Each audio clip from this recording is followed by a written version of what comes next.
तो दोस्तों इस वीडियो में हम बात करने वाले हैं one and only Indian energy exchange के बारे में यानी कि आईईएक्स के बारे में। और जब हम पावर एक्सचेंज मार्केट की बात करते हैं तो आईईएक्स यहाँ पर एक शानदार मोनोपोली है with more than 90% market share. तो इस वीडियो में हम चर्चा करने वाले हैं इसके मोनोपोली के बारे में और मोनोपोली पे क्यों यहाँ पर खतरा मंडराता हुआ नजर आ रहा है उसको हम यहाँ पर समझने की कोशिश करेंगे। क्या एक्चुअली ये खतरा है भी या नहीं उसको समझने की कोशिश करेंगे। साथ ही साथ इस स्टॉक में इतनी भारी गिरावट क्यों हो रही है, उसके पीछे क्या रीजंस है, उसके बारे में हम यहाँ पर जानेंगे। और अगर आप देखिए इस कंपनी में इन्वेस्टेड हैं या फिर फ्रेश इन्वेस्टमेंट करना चाहते हैं तो क्या यहाँ पर रणनीति हो सकती है, क्या यहाँ पर लेवल्स हो सकते हैं टेक्निकल चार्ट पे, वो भी हम जानने की कोशिश करेंगे। और काफ़ी फाइन डिटेल्स आपके साथ इस बिजनेस के बारे में यहाँ पर मैं आपके साथ साझा करने वाला हूँ। तो वीडियो को आप बिना स्किप करे देखिएगा, बहुत ही इंटरेस्टिंग एंड इन्फॉर्मेटिव आपके लिए ये वीडियो होने वाला है। तो जब हम बिजनेस मॉडल की बात करते हैं, पावर एक्सचेंज की अगर हम बात करते हैं तो अंडर पेनिट्रेशन है इस सेक्टर में, ये हम सभी को पता है। और बिजनेस मॉडल काफ़ी रोबस्ट है और आगे यहाँ पर ग्रोथ जो है एविडेंट नजर आती है। और इसके बारे में दोस्तों हमने पहले भी एक बार चर्चा करी थी। 3 जून 2021 का ये वीडियो है, पूरा इन डेप्थ हमने फंडामेंटल एनालिसिस किया था यहाँ पर आईईएक्स का। तो आप यहाँ पर जो है इसको अगर देखना चाहते हैं तो प्लेलिस्ट में जाकर, हमारी प्लेलिस्ट में जाकर आप इसको देख सकते हैं, आईईएक्स का स्टॉक एनालिसिस। तो 3 जून 2021 को अगर मैं बात करूँ तो यहाँ पर कितना प्राइस था आप देखिए। यहाँ पर 3 जून 2021 को प्राइस था करीब करीब दोस्तों यहाँ पर 120 रुपए के आसपास प्राइस था। और यहाँ पर हमारी पोजीशन हमने यहाँ पर बनाई थी, आपको पता ही है, ठीक है। और उसके बाद ये स्टॉक देखिए कहाँ तक गया। ये मैं सारी एडजस्टेड प्राइसेस आपको बता रहा हूँ क्योंकि उसके बाद हमको पता है यहाँ पर स्प्लिट भी हुआ है। तो करीब ये 300 के आसपास ये प्राइस गया। तो यहाँ पर हमारी प्राइस से दोस्तों ऑलमोस्ट आप मान के चलिए यहाँ पर ये स्टॉक जो है 100% से ज़्यादा 150% के आसपास हमको ग्रोथ दिखाता हुआ नजर आया। तो डेफिनेटली बिजनेस मॉडल अच्छा था, यहाँ पर एक अनयूजुअल रनअप हमको देखने को मिला। और इसके बाद दोस्तों ऐसा नहीं है कि यहाँ पर मैंने आपको फिर सचेत नहीं किया। फिर इसके बाद दोस्तों एक वीडियो आया, हालांकि उसके बीच में भी काफ़ी वीडियो आए, फिर मैंने एक वीडियो आपके साथ साझा किया करीब 9 महीने पहले। आप देखिए करीब 9 महीने पहले का ये वीडियो है, क्या आईएक्स में भी आईआरसीटीसी जैसा हाल होगा। तो करीब 9 महीने पहले अगर मैं बात करूं तो यहाँ पर 9 महीने पहले करीब अक्टूबर के आसपास ये डेट निकल के आती है। तो यहाँ पर टॉप पे मैंने आपको यहाँ पर सावधान करने की कोशिश की थी कि क्यों आईएक्स में यहाँ पर दिक्कतें हैं। अब एक बात हमको समझनी पड़ेगी कि देखिए मोनोपोली और रेगुलेटेड मोनोपोली में डिफरेंस होता है। जैसे कि हमने आईआरसीटीसी के बाद टाइम भी बात करी थी और इंडियन एनर्जी एक्सचेंज के रिगार्डिंग भी मैंने आपके साथ यहाँ पर शेयर की थी चीज़ें 1 साल पहले करीब, कि रेगुलेटेड मोनोपोली और मोनोपोली में डिफरेंस है। रेगुलेटेड मोनोपोली में रेगुलेशन रहता है गवर्नमेंट का, ठीक है, वहाँ पर हस्तक्षेप रहता है उनका। जैसे कि आईआरसीटीसी में देखा कि वहाँ पर उन्होंने जो है कुछ यहाँ पर पोर्शन उन्होंने जो है शेयरिंग करने के लिए बोला आईआरसीटीसी से। अब इंडियन एनर्जी एक्सचेंज भी एक रेगुलेटेड मोनोपोली है, तो यहाँ पर भी सीईआरसी यानी कि सेंट्रल इलेक्ट्रिसिटी रेगुलेटरी कमीशन, उसका भी यहाँ पर दोस्तों इंटरवेंशन रहता है। तो अगेन ये चीज़ हमको देखने को मिल रही है और ये चीज़ का एग्जांपल मैं आपको जो है लाइव एग्जांपल बताता हूँ। देखिए क्यों यहाँ पर रेगुलेशन रहता है और इसका एग्जांपल है सीधा सीधा ये वाला। 6 मई 2022 को आप देखिए तो एक सीईआरसी से एक यहाँ पर नोटिफिकेशन जारी हुआ। उनका नोटिफिकेशन क्या था, और यही होता है रेगुलेटेड मोनोपोली। यहाँ पर रेगुलेशंस होती है, गवर्नमेंट जब चाहे यहाँ पर कुछ ना कुछ यहाँ पर रेगुलेशन लगा सकती है। तो इनका यहाँ पर एक रेगुलेशन आया कि जो 12 जो पहले ये 20 जो है 20 किलोवाट पर जो है यहाँ पर आर पे ये चार्ज कर रहे थे, प्राइसिंग जो इलेक्ट्रिसिटी चार्ज कर रहे थे एक्सचेंजेस, उसको कम करके यहाँ पर 12 पर किलोवाट यहाँ पर कर दिया, ठीक है, सॉरी आर नहीं पर किलोवाट। तो यहाँ पर 20 से 12 कर दिया और ये डेट है यहाँ पर 6 मई 2022 की। ये सेकंड ऑर्डर था, इससे पहले एक ऑर्डर आया था जब इन्होंने यहाँ पर ये जो है रेगुलेशन लगाई थी, लेकिन वो सिर्फ थी डे अहेड मार्केट के लिए और रियल टाइम मार्केट के लिए। लेकिन ये सेकंड ऑर्डर में इन्होंने क्या किया कि यहाँ पर टर्म अहेड मार्केट के लिए भी ये रेगुलेशन लगा दी। मतलब टर्म अहेड मार्केट में भी ये रेगुलेशन रहेगी, उससे पहले सिर्फ डे अहेड मार्केट और रियल टाइम मार्केट में ये रेगुलेशन हमको देखने को मिल रही थी। तो ये जो है रेगुलेशन है और इसकी वजह से क्या हुआ कि जो 20 रुपये में जो है पर किलोवाट यहाँ पर चार्ज कर रहे थे एक्सचेंजेस, वो अब 12 किलोवाट पर आवर पे जाकर रुक गई। तो यहाँ पर काफ़ी नुकसान हुआ ट्रांजैक्शन फीस का।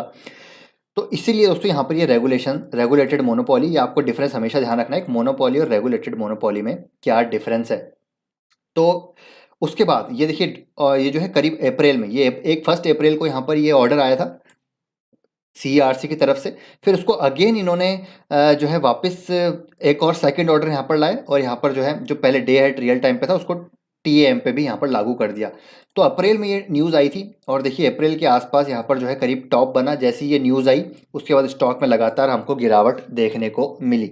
ठीक है, अप्रैल तक ये न्यूज़ आई और उसके बाद यहाँ पर हालांकि ये जो है हमेशा के लिए नहीं है दोस्तों, ये जो है इन्होंने ये जो रेगुलेशन लगाई है, जो प्राइसिंग यहाँ पर चेंजेस की है, ये हमेशा के लिए नहीं है। अगर मैं आपको बताना चाहूँ तो देखिए यहाँ पर इन्होंने ये जो रेगुलेशन लगाई थी ओनली 30th जून तक, 30 जून तक यहाँ पर इन्होंने बोला था कि आप ये प्राइसिंग को फॉलो करेंगे, सारे एक्सचेंजेस को यहाँ पर बोला था। क्योंकि उस टाइम क्या है, काफ़ी सप्लाई साइड इश्यूज हो रहे थे, कोल इश्यूज हो रहे थे, यहाँ पर जो है गैस इश्यूज हो रहे थे, उसकी वजह से ये सारी चीज़ें सप्लाई साइड इश्यूज हो रहे थे, उसकी वजह से यहाँ पर कंट्रोल करने के लिए सीईआरसी ने ये रेगुलेशन लगाया 30 जून 2022 तक।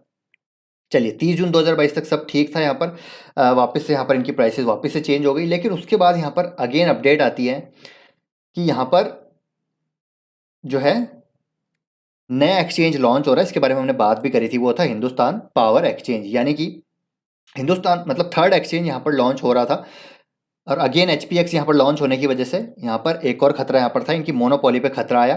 तो एचपीएक्स जब लॉन्च हुआ तो यहाँ पर देखिए IEX loses market share with the launch of Hindustan Power Exchange. तो यहाँ पर आईएक्स ने मार्केट शेयर लूज करना चालू कर दिया और शुरू शुरू में ही यहाँ पर एचपीएक्स ने जो यहाँ पर बेसिकली कुछ यहाँ पर कंटिजेंसी जो इनके जो सेगमेंट हैं उनमें मार्केट शेयर गेन करना चालू कर दिया।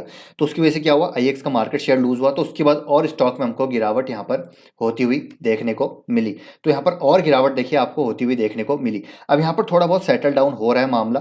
अब यहाँ पर अगर आप देखें तो यहाँ पर डीएएम, टीएम, आरटीएम में सब जगह इसका अच्छा खासा मार्केट शेयर है। तो यहाँ पर आई थिंक इनका जो है 88% के आसपास मार्केट शेयर हो गया है।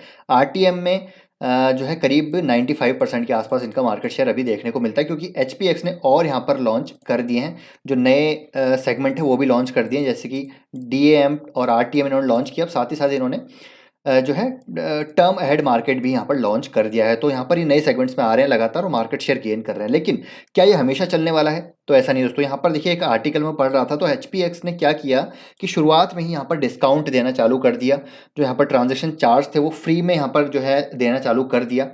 तो उसकी वजह से क्या हुआ, इन्होंने मार्केट शेयर गेन किया। लेकिन ये सस्टेनेबल नहीं है, आगे आने वाले समय मुझे लगता है सस्टेनेबल नहीं है। आईएक्स वापस यहाँ पर मार्केट गेन करता हुआ नजर आएगा, क्योंकि मेजर जो एक यहाँ पर यूएसपी है आईएक्स की, वो है यहाँ पर लिक्विडिटी, यानी कि यहाँ पर बायर्स और सप्लायर्स बहुत ज़्यादा तादाद में देखने को मिलते हैं, जहाँ पर एक एफिशिएंसी यहाँ पर जो है प्राइस डिस्कवरी अच्छी तरीके से हो पाती है आईएक्स के प्लेटफॉर्म पे। तो यहाँ पर एक रिपोर्ट भी आ रही थी अभी, देखिए Indian energy exchange growth prospect look dim in the near term. तो यहाँ पर इस आर्टिकल के तहत यहाँ पर ग्रोथ प्रोस्पेक्ट नज़र आते हैं जो डिम नज़र आते हैं, लेकिन एक स्टेटमेंट पर नज़र डालिए यहाँ पर नियर टर्म। तो नियर टर्म में ये जो है ग्रोथ यहाँ पर डिम नजर आती है, लेकिन लॉन्ग टर्म का दोस्तों मार्केट बहुत ही ज़बरदस्त है। यहाँ पर मैं लॉन्ग टर्म की बात करूँ तो आप देखिए कि यहाँ पर जो पावर एक्सचेंज का मार्केट है वो अभी भी, इंडिया का जो पेनिट्रेशन है वो अभी 7% का है, लेकिन अगर ग्लोबली हम देखें तो 30 to 80% का एवरेज हमको देखने को मिलता है। अभी पिछले साल जब हमने बात करी थी 6% का मार्केट शेयर था, अभी 7% हो चुका है और धीरे धीरे बढ़ता हुआ नजर आएगा, धीरे धीरे वॉल्यूम बढ़ते हुए नजर आएंगे। तो अगर आपका लॉन्ग टर्म का नजरिया है तो मेरे ख्याल से आईएक्स जो है बिजनेस मॉडल काफ़ी अच्छा है, कोई दिक्कत यहाँ पर है नहीं। नंबर अब की बार हम बात करें तो नंबर्स यहाँ पर थोड़े से वीक होते हुए नजर आए और उसका जो एक्सप्लेनेशन आपको मिल जाएगा, देखिए सीएनबीसी टीवी 18 पे एक इंटरव्यू आया था अभी यहाँ पर जो है गोयल साहब का, वो आप जाके देखिएगा, करीब 7 मिनट का इंटरव्यू है। इसमें जाके अगर आप देखेंगे तो आपको सारी चीज़ें यहाँ पर समझ आ जाएगी क्या हो रहा है मार्केट में और क्यों यहाँ पर जो है they are not worried about the competition. Competition का यहाँ पर कोई वरी नहीं है, क्योंकि 2008 से यहाँ पर कंपटीशन फेस ये कर ही रहे हैं। अब थर्ड एक्सचेंज आने की वजह से हो सकता है थोड़ा मार्केट शेयर गेन कर ले थर्ड एक्सचेंज, लेकिन ज़्यादा नहीं कर पाएगा। ठीक है, ज़्यादा नहीं कर पाएगा क्योंकि अगेन लिक्विडिटी का ये पूरा गेम हमको देखने को मिलता है। तो इसीलिए लॉन्ग टर्म की मैं बात करूंगा तो यहाँ पर डेफिनेटली ग्रोथ नज़र आती है, लेकिन शॉर्ट टर्म में यहाँ पर इश्यूज रहेंगे। शॉर्ट टर्म में ये स्टॉक हो सकता है ज़्यादा मूव ना करे और एक हमको टाइम कंसोलिडेशन में जाता हुआ देखने को मिले। हो सकता है थोड़ी बहुत करेक्शन भी आ जाए, करीबी 120 और 130 के आसपास आपको मिल जाए, लेकिन मुझे लगता है यहाँ पर लॉन्ग टर्म अपॉर्चुनिटी काफ़ी अच्छी है। लॉन्ग टर्म में यहाँ पर कोई दिक्कत नज़र नहीं आती, क्योंकि यहाँ पर पावर एक्सचेंज का जो मार्केट है उसकी जो अभी पेनिट्रेशन है बहुत कम है। यहाँ से लगातार हमको वॉल्यूम बढ़ते हुए देखने को मिलने ही वाले हैं। और अभी एक आर्टिकल, एक न्यूज़ में देख रहा था कि यहाँ पर जो सुपर ग्रिड्स हैं, यानी कि जो ग्लोबली अगर हम सुपर ग्रिड्स की बात करें तो यहाँ पर ये रिन्यूएबल का मार्केट बहुत बड़ा होने वाला है और यहाँ पर पावर एक्सचेंजेस की डिमांड बहुत बढ़ने वाली है। और इंडिया में इंडियन एनर्जी एक्सचेंज की बात करें तो ऑलरेडी बांग्लादेश, भूटान, नेपाल, इन सभी को ये जो है एक्सपोर्ट कर ही रहे हैं पावर, जो आपको पता ही है ऑलरेडी वो वहाँ पर इम्पोर्ट कर ही रहे हैं IEX से। तो ये दिखाता है कि क्या कितनी बड़ी डिमांड यहाँ पर हमको आती हुई देखने को मिलेगी। हाँ, डेफिनेटली रेगुलेशन है, तो अगर आपको लॉन्ग टर्म निवेशित रहना है तो आप यहाँ पर इस चीज़ को ध्यान रखिएगा कि जहाँ पर रेगुलेशन आएगी तो स्टॉक में गिरावट भी हो सकती है अच्छी खासी।